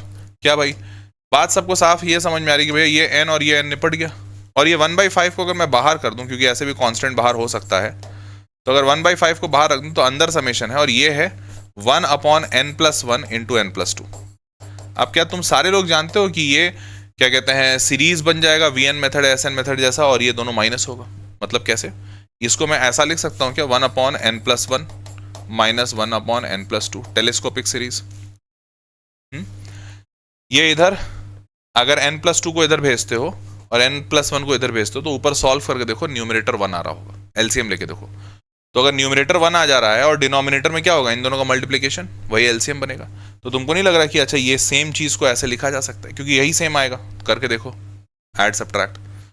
तो जैसे ही तुमको समझ में आया कि अच्छा ये सेम चीज को ऐसे लिख सकते हैं, और अब देखो इसमें लगा हुआ है समेशन, ये समेशन लगा दो इधर। तो समेशन का मतलब क्या होगा कि भाई n की वैल्यू 1 से लेकर m तक जानी है, तो 1 पे डालो पहले, ये 1/5 बाहर रख रहे हैं। अगर 1 डालोगे तो क्या आएगा? 1/1 + 1 2, माइनस 1 डालोगे तो 1/3, फिर 2 डालो, तो 2 डालोगे तो 2 + 1 3, मतलब 1/3, और यहाँ 2 डालोगे तो 4 माइनस 1/4, फिर 3 डालो, तो 3 डालोगे तो 3 + 1 4, मतलब +1/4, और यहाँ 3 डालोगे तो -5, ये हो जाएगा -5, फिर प्लस, ऐसे ही डॉट डॉट डॉट, और आखिरी वाला जो बनेगा, ये आखिरी वाले में m डालना है, तो m + 1 और यहाँ पे -m + 2, तो -1/m + 2 डाल दे रहे हैं। तो एक बात बताओ, इसमें तुम्हें दिख रहा है क्या साफ साफ कि सारे के सारे 1/3 -1/3 + 1/3 -1/4 + 1/4 ये सारा कट जाएगा। बस पहला वाला बच रहा है क्योंकि इसको काटने के लिए कोई नहीं है, और वैसे ही आखिरी वाला बच जाएगा, उसको काटने के लिए कोई नहीं होगा। तो हैंस हमारा सारा वैल्यू कटा, सब कुछ खत्म, बस एक 1/2 बचा और आखिरी का -1/2। तो ये 1/5 इधर, 1/2 इधर, -1/m+2 इधर, और ये इक्वल टू कह रहा है, ये इक्वल टू क्या कह रहा है, 1/12, 1/12 यही कह रहा था। तो अब आप इस 5 को उधर भेज दीजिए, और 1/2 -1/m+2 इज इक्वल टू 5 को उधर भेजे तो 5/12, और ये m/2 को इधर, 5/12 को इधर, तो 1/2 -5/12 is equal to 1/m+2। Solve कर लो, ये if I am not wrong तो 1/12 आ रहा है। 1/12 सॉल्व करेंगे, 1/12 इक्वल टू 1/m+2, तो m की वैल्यू 10 आएगी, m की वैल्यू 10 आ गई। क्या ये सबको समझ में आया? बोलो हाँ या ना। क्लियर है भाई? सबको क्लियर है? आंसर 10 यही सेम तरीका होगा। सबको क्लियर है? पक्का पक्का बोल भाई, सबको क्लियर? चैट बॉक्स में लिख दो भैया जल्दी से, हाँ या ना। क्लियर है? सबको समझ में आया? तो hence we have got this answer. अब आगे बढ़ते हैं। ये एक आखिरी सवाल बच रहा है, इसको सॉल्व करा दूं या फिर होमवर्क दे दूं? चलो इसको भी सॉल्व करा देते हैं। इसमें क्या बोला है, ये थोड़ा सा अलग टाइप का है। सवाल क्या बोला है? सवाल बोल रहा है कि भैया यहाँ पर fx है और f ऑफ 1/1 - x है, और इसकी वैल्यू 1 + x है, ठीक है। लास्ट क्वेश्चन में 10 कैसे आया इंस्टेड ऑफ 10-11? Please explain. 10-11 नहीं आना था क्योंकि उसमें लिख रहा होता लेमडा <= 10-10.5, ऐसा था ना, क्योंकि 10-10.5 कैसे आया? क्योंकि 2023 डिवाइडेड बाई 2, 2021 था, सॉरी 23 नहीं था, 2021 डिवाइडेड बाई 2 करोगे तो 10-10.5 आ जाए, और ये इससे छोटा होना चाहिए। तो जब छोटा होना चाहिए तो लेमडा 1010 होगा ना, 1011 कैसे होगा? ये तो कह रहा है छोटा होना चाहिए, ठीक है। अब इस सवाल को देखो, इसमें बोला कि बस ये इक्वेशन दिया हुआ है और हमसे f(2) पूछा है। अब देखो इक्वेशन बहुत कम दिया है, पिछले हर सवाल में हमको बहुत सारा इंफॉर्मेशन दिया होता तो हम पता भी कर पा रहे थे कि fx क्या है, पर यहां पर fx को पता करने का कोई तरीका ही नहीं दिया है सवाल में। आप नहीं पता कर सकते क्योंकि कोई प्रॉपर्टी भी नहीं लिखा है, ये भी नहीं लिखा है f(x + y) equals to f(x × f(y) या f(x upon f(y), कुछ भी नहीं लिखा है, तो कैसे पता करोगे? नहीं तरीका है। तो अगर तरीका नहीं है तो फिर क्या करें? तो अगर ऐसा सवाल आता है जहां पर आप fx निकाल ही नहीं सकते हो, तो आपसे क्या पूछा है? f(2) की वैल्यू पूछा है, तो आप f(2) डाल दो इसमें, x की वैल्यू 2 डालो तो ये 2 हो जाएगा, प्लस यहाँ पे 2 डालोगे तो हो जाएगा f(1/1 - 2), 1 - 2 मतलब -1, 1/-1 मतलब -1, और यहाँ पर 2 डाला तो 1 + 2 3, ये इक्वेशन आया। अब देखो f(2) की वैल्यू मिल जाती अगर मेरे को f(-1) पता होता, पर f(-1) भी नहीं पता। तो अब आप f(-1) पता करने के लिए एक बार इसमें -1 डालो। तो अब अगर यहाँ -1 डालते हो तो f(-1) प्लस यहाँ -1 डालोगे तो 1/1 -(-1) 2 हो जाएगा, तो ये हो जाएगा f(1/2), 1/1 - 1 2 हो जाएगा। तो भैया हम तो -1 का वैल्यू निकालने गए थे और यहाँ पे -1 डालो, 1 - 1 तो ये 0 हो गया। तो भैया हम तो -1 का वैल्यू निकालने गए थे, तो -1 तभी पता चलेगा जब f(1/2) पता चले। अब लो एक और नया अननोन पैदा हो गया। अब ये 1/2 का वैल्यू कहाँ से आएगा? तो अब एक और आखिरी ट्राई मार लेते हैं कि चलो एक बार 1/2 डाल लेते हैं, अगर यहाँ पे भी नहीं निकला तो फिर खत्म करना पड़ेगा। तो अब x की वैल्यू एक बार 1/2 डाल लो, तो f(1/2) 1/2 डालेंगे तो 1/2 यहाँ डाले तो प्लस 1/1 - 1/2, 1 - 1/2 कितना होगा? 1/2, तो 1 - 1/2 1/2, और 1/2 नीचे है तो ऊपर जाके f(2) हो जाएगा। तो f(2) और यहाँ पे 1 + 1/2, 1 + 1/2 हो जाएगा 3/2। अब देखो ये निकल जाएगा कैसे? क्योंकि अब समझो हमारे पास 3 इक्वेशंस आए और अननोन भी 3 है, एक f(2), एक f(-1) और एक f(1/2). देखो अगर इसको x मानते हैं तो x, y, ये y और ये z, और ये z और ये फिर से x, तो x y y z z x, तो 3 इक्वेशन 3 अननोन, निकल जाएगा। तो अब निकालना पॉसिबल है। तो अब आप क्या करो, सिंपल सा देखो, वैल्यू बहुत आसान है। आप ऐसा करो कि f(1/2) की वैल्यू इस f(-1) को उधर भेजते हैं, तो f(1/2) होगा -f(-1), तो ये जो वैल्यू है f(1/2) की ये यहाँ डाल दो, -f(-1) और प्लस f(2) इक्वल्स टू 3/2। ये मैंने इस इक्वेशन की मदद से लिखा है, कर सकते हैं। अब आपके पास ये जो इक्वेशन है आखिरी वाला और पहला वाला, इन दोनों इक्वेशन को जोड़ दो। तो जैसे ही जोड़ोगे F2 जुड़ जाएगा, तो ये क्या बन जाएगा 2 टाइम्स F2। लेकिन f ऑफ -1 और माइनस ऑफ f ऑफ -1 ये दोनों कैंसिल आउट हो जाएंगे, तो खत्म। तो ये दोनों कैंसिल आउट हो गए और इधर जुड़ जाएगा 3 और 3/2। तो अगर इधर जुड़ गया 3 + 3/2, तो इसकी वैल्यू आ जाएगी 9/2 और 2 नीचे भेजो तो f ऑफ 2 बराबर 9/4। ठीक है, बोलो भाई, सबको समझ में आया? मजा आया सवाल में? लगा कुछ नया था, कुछ बढ़िया था?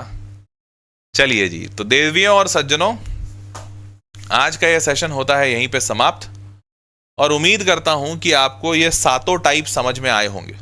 ठीक है, अब अगर ऐसा है तो आप लोग अच्छे से होमवर्क बनाइएगा। डीपीपी दिया है इसी वीडियो के नीचे डिस्क्रिप्शन में दिया हुआ है, उस डीपीपी को ज़रूर कंप्लीट कीजिएगा। और अब मुलाकात होगी आप लोगों से अगले सेशन में। तब तक के लिए अपना ख्याल रखिए बहुत मज़े से, और पढ़ाई लिखाई करते रहिए। कोई भी दिक्कत हो do let me know in the comment box.